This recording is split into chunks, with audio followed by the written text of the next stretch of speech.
Et yo les gars, bienvenue dans cet épisode 2 du Domakoro Challenge. Donc le principe est simple, un stuff qui tabasse, plus un Domakoro. Et voilà, hein, temporiser, faire du placement pendant 5 tours, et dès qu'on a nos 64 dommages, allez défoncer la personne. Allez, let's go. Bon, j'ai que 2 matchs à vous montrer aujourd'hui, et on commence par le plus vénère, franchement. Celui-là, c'est... Bah, vous allez voir, franchement, c'est violent. Donc je commence directement par commencer par me créer un petit camp, entre guillemets, dans un coin de la map. Parce que là, je sais que, bon, bah, va falloir faire un peu le yo-yo, en haut, en bas. Va falloir essayer de l'éviter, éviter la proie, etc. Va falloir... bah, on est sur une grande map, on en profite. En plus, il a un pre-tech et tout, donc c'est bien le Domakoro pour ça. On peut temporiser le pre-tech. Il y a juste à faire du placement, c'est tout. Donc là, on peut pas gélure, on est obligé de libérer. J'ai mis en vitesse x2 comme ça, bah, on s'endort pas devant la vidéo, hein, c'est mieux. Hop, je le déplace comme ça. En plus, je mets la kawa, donc il peut pas la déplacer.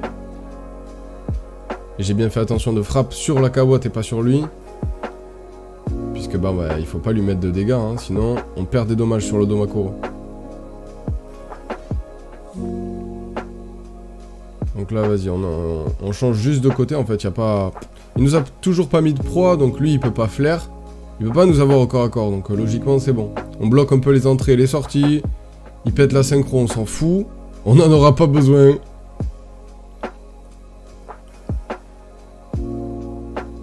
Allez, il essaye ce qu'il peut, le pauvre, mais là, il peut vraiment rien faire, hein. Là, les Ujinaks, c'est compliqué quand tu les fais galérer, c'est possible. Il galère, il galère. Bon, on revient. On met un flou. Voilà, faut juste faire des va, des viens. On booste un peu la synchro.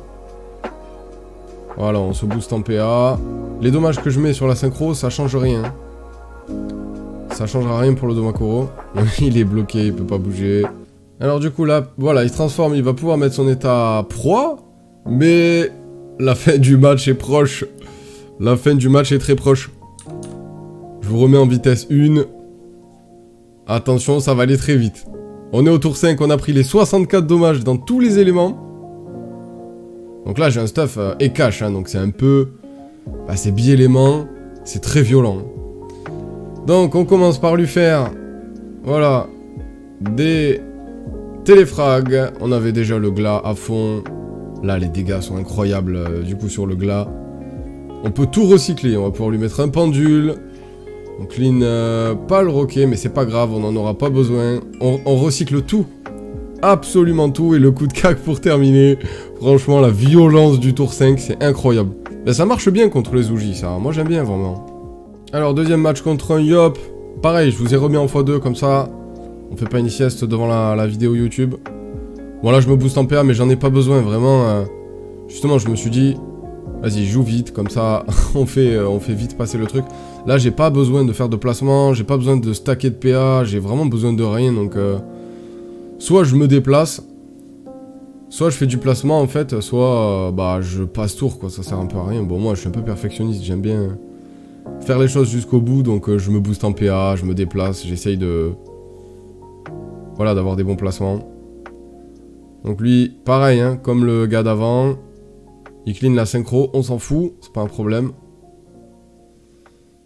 Donc là je remets, voilà, je remets ma prochaine prémo.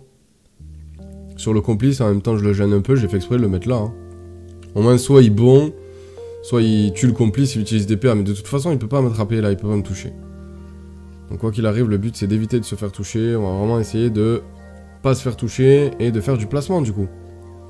Donc là faut préparer le tour d'après, donc on booste le glas. On booste les PA, on floue, on fait un clepsydre, voilà, là-dessus. Là on est prêt. Là on est prêt, on a tous les PA, on a tout ce qu'il faut. Alors malheureusement je crois qu'il va pouvoir me mettre un coup, puisqu'il lui reste 3 PA, il a ce qu'il faut pour précis normalement. Voilà, juste il me déloque mes Dofus. Bon alors, il a 4800 points de vie, attention c'est parti, on a pris le passif du Domakoro. Il me reste 9 PA, un coup de cac. un rayon. Il lui reste plus que 500 points de vie. Il est quasiment mort. Bon, lui aussi, il me met des bons dégâts, du coup. Bon, après, c'est un Yopter, hein. Et il m'a pas laissé... Il m'a laissé quand même à 97 points de vie, hein. Alors, je suis pas très tanky, mais quand même, hein. Et c'est la fin de cette vidéo. On se retrouve très vite pour de nouvelles vidéos avec le stuff Ekash, un stuff full haut aussi. Avec la crocobure, des vidéos croco avec un stuff air aussi. Voilà, ça arrive prochainement. Ciao les gars, merci d'avoir regardé. Bye.